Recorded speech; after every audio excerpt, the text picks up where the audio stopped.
going to demonstrate how I express Blondie's bladder. So here we go. I'm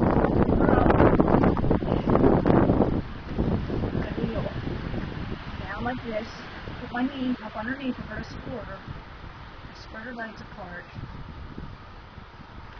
And I let her rest on my knee. As you can see, she's peeing.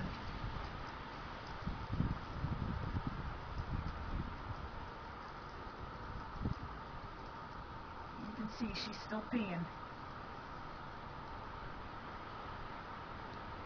I don't think she's quite done yet, so I'm going to lift up a little bit more, put my hand up underneath of her, and yeah, I can definitely feel she has more in her bladder. So I'm going to push lightly, gentle pressure. And well, she might be done. I can't squeeze any more out of her. I think just resting her on my knee did the trick. Most of the time I have to put my hand up underneath of her and push. But this time it seems to have done the trick.